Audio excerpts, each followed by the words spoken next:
Hello, I am Chandresh Patel from दिया online science academy.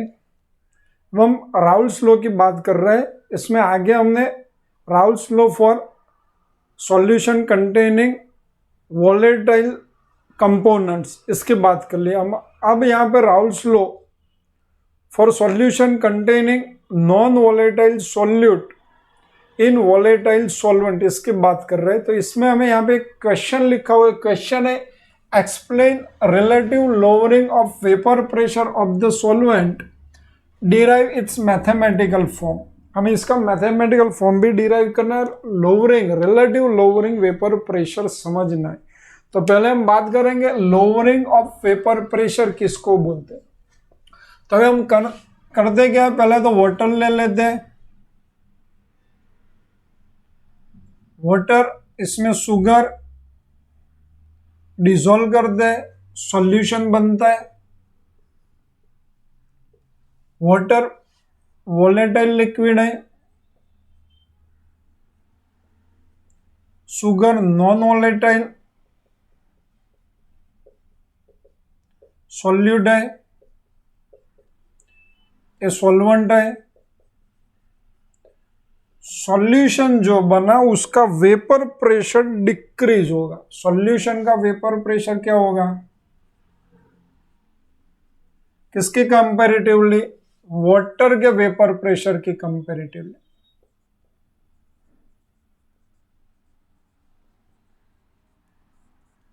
Solution का vapour pressure water के vapour pressure के comparatively decrease होगा, कम होगा, लोअर होगा। Lowering the vapour pressure of solvent when non volatile solute is dissolve in volatile solvent, ये बोलेंगे lowering the vapour pressure of solvent. अब इसको ये डिक्रीज क्यों हो रहा है वो हमें समझना है। वेपर प्रेशर जो सॉल्यूशन का वो डिक्रीज क्यों हो रहा है, तो एक बहुत सिंपल बात है। हमें कंटेनर ले लेते हैं।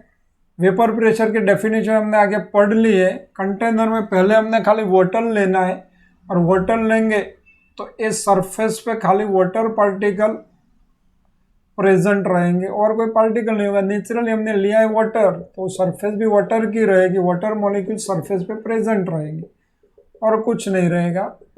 कंटेनर क्लोज है, तो ऊपर यहाँ पे वाटर है, तो ऊपर क्या रहेगा, वाटर वेपर, और ये सब पार्टिकल कौन से होंगे, वाटर पार्टिकल्स, अथवा तो वाटर मॉलिक्यूल्स रहेंगे। अब होता क्या है, तो ये वाटर लिक्विड जो है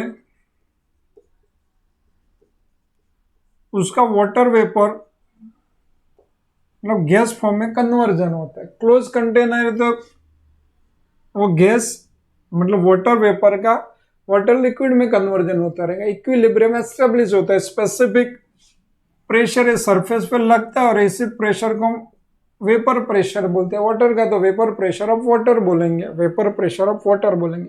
अब यहाँ पे सॉल्वेंट के लिए हम यहाँ पे P1 लिखेंगे, 1 for solvent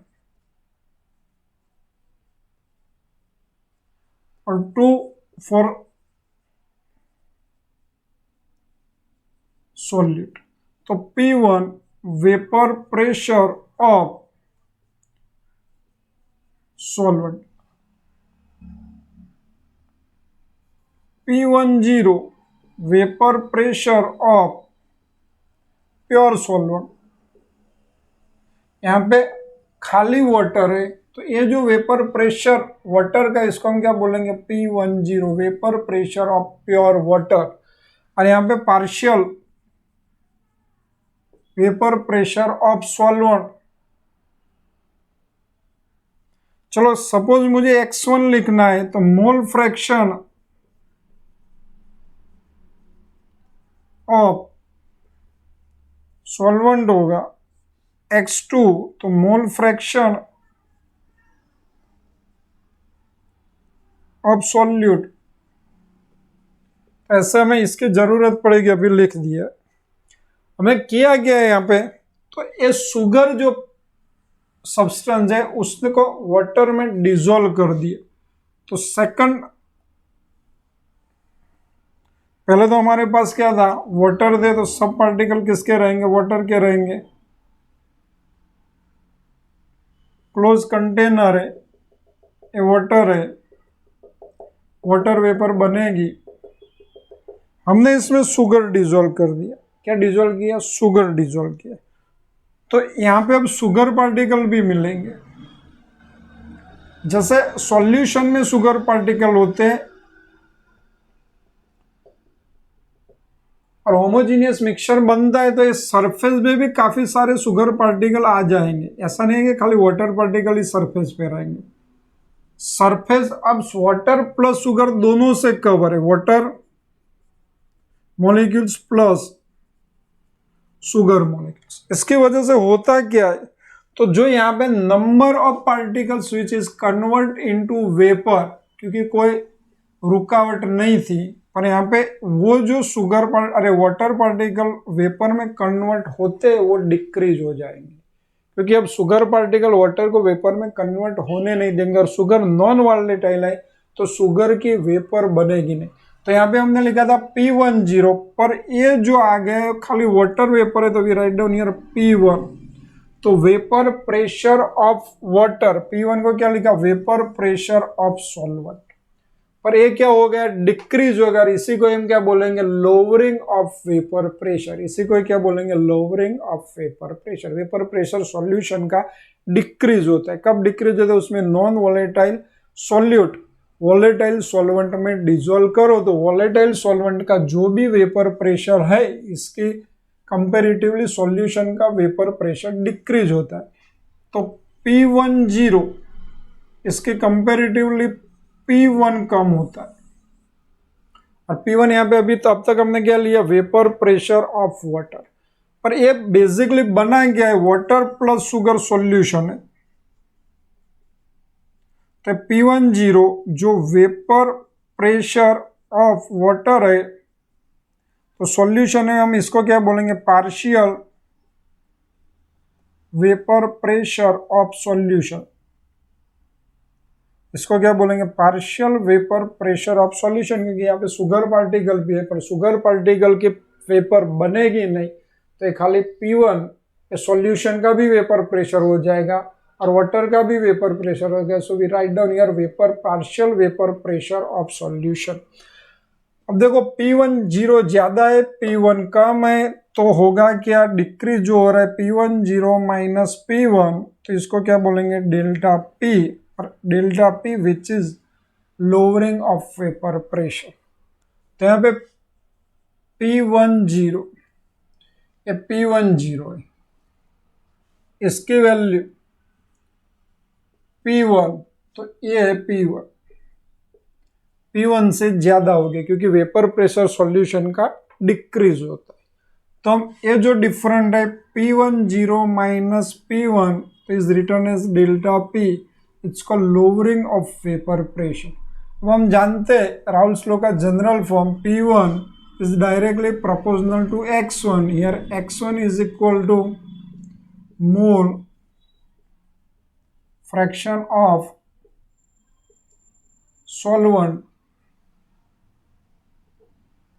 So P1 is equal to P10 into x1. Here P10 is equal to vapor pressure of pure solvent. ये वैल्यू यहाँ पे लगा देते हैं, तो delta P is equal to P10 minus P10 into x1। P1 को common ले लेते हैं, तो P10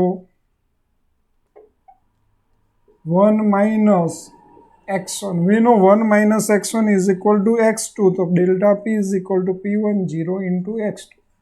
1 minus x1 is equal to x2। दो कंपोनेंट के मोल फ्रैक्शन, इसका टोटल 1 होता है, तो हमें ये रिलेशन मिलेगा। अब ये डेल्टा P10 को यहाँ पे नीचे ले लो, तो हमें फॉर्मूला ये मिलेगी, delta P upon P10 is equal to x2। और यही राउल्स लॉ है। और relative lowering of vapour pressure, इसको क्या बोलेंगे, relative lowering of vapour pressure. और इसके हिसाब से हम Raoult's the relative lowering of vapour pressure of solution containing non-volatile solute in volatile solvent is equal to mole fraction of solute at given temperature. तो ये आपका राउल्स लॉ हो गया। अब इसको मुझे और थोड़ा डिप में ले जाना है तो मैं लिख सकता हूँ आगे। चलो, ये राउल्स लॉ है, रिलेटिव लोअरिंग वेपर प्रेशर। अब इसको x2 क्या है, मोल फ्रैक्शन ऑफ सॉल्यूट। तो हम इसको ऐसे लिख सकते हैं, डेल्टा पी है तो P10 minus P1 upon P10 is equal to x2 की जगह N2 upon N1 plus N2। Here N2 is equal to mole of solute, जिसका मोल फ्रैक्शन हो मोल ऊपर आएंगे, N1 मोल ऑफ सॉल्वेंट। अब हम जानते हैं कि भाई डाइल्यूट सॉल्यूशन हो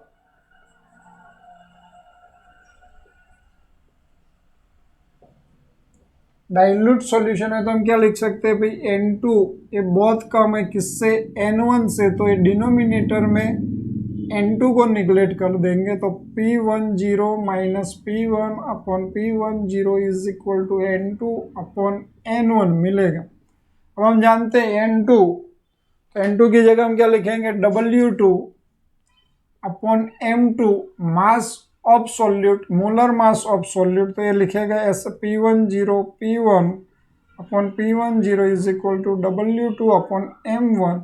सेम वे N1 तो W1 अपॉन M1 तो इनटू W1 अपॉन M1, तो एक फॉर्मूला मिल जाएगी।